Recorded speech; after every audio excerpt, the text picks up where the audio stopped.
So when I was a student of the university in Tbilisi, in Georgia, so I was the very active member of the student movement against the regime and for liberation and the democracy.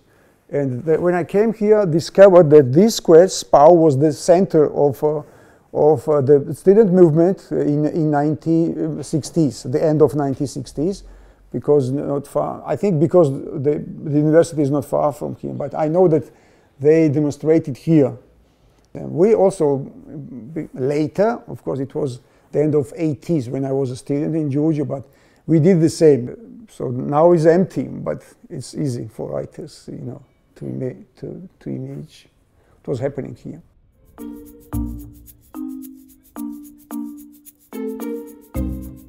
იმ პატარა მოედანს, რომელსაც ჩემი სახლის ფანჯრიდან გადავყურებ ხოლმე, სპაუ ქვია და ეს მშვენიერი ბინა ჰოლანდიის ლიტერატურულ ფონდმა ახალი წიგნის დასაწერად დამითმო. როგორც წესი, მე ფანჯრასთან ვზივარ ხოლმე და წერის დროს, და სპაუს პატარა მოედანს კი იმიტომ გადავყურებ წერის პარალელურად, რომ ახალი და მნიშვნელოვანი არაფერი გამომრჩეს, რადგან ამსტერდამი გამუდმებით მოძრაობს ამ სიტყვის როგორც დასავლური, ისე აღმოსავლური და თუნდაც თბილისური გაგებით. So that's the beginning of my future book as a title. I think will be Another Amsterdam, because you know from my childhood it was the Soviet childhood, because Georgia is ex-Soviet country. Everyone's wish and hope is to get to Amsterdam, because the Amsterdam was the main symbol of the West for us, for Soviet generation. You understand? And then when it happened that Georgia became independent country and a lot of people, 1,000 Georgians, they had the chance to get there, they discovered another Amsterdam, which is far from the stereotypes we had before, you know, not only me, but all generation.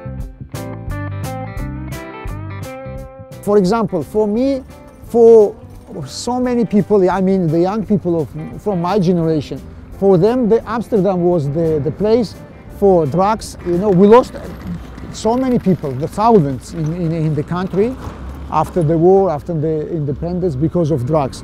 And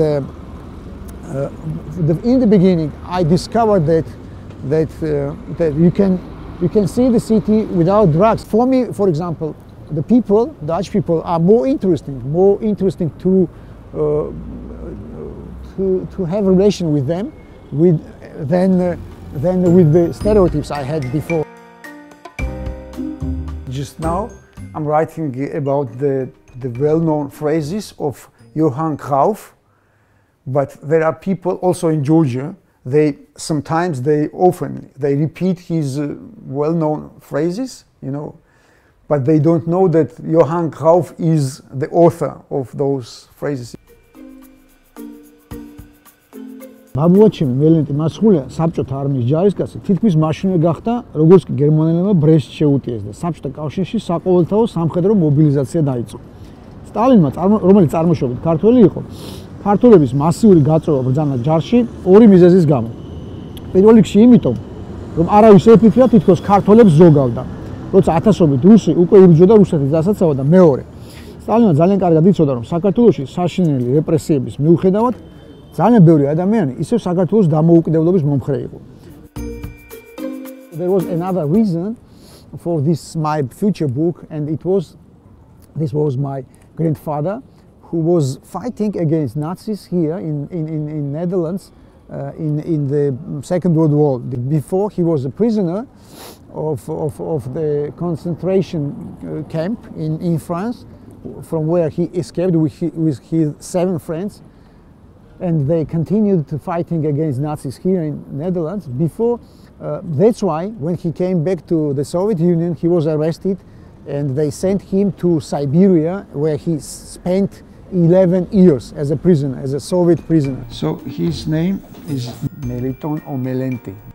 For my grandmother and for my mother, he was dead before, you know, because he disappeared. The official answer from the government was he disappeared in the war. And suddenly he returned back to Georgia. But he was so afraid because of Soviet regime that didn't talk about what was happening with him during many years. And just before his death, he started to talk about.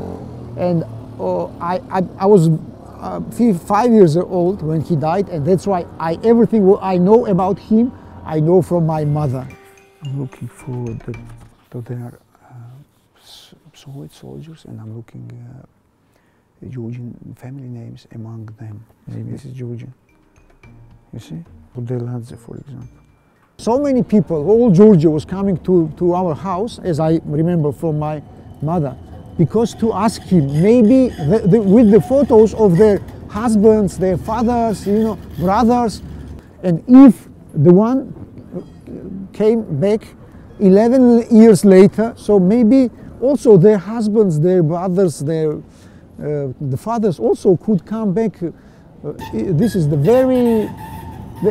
huge tragedy for their generation, for so many people, so 1,000 people. Yeah, that's the biography of a generation. So, and the truth, we don't know. Even now, we don't know everything about them, what really happened. So that's why I want to write this book. Yeah.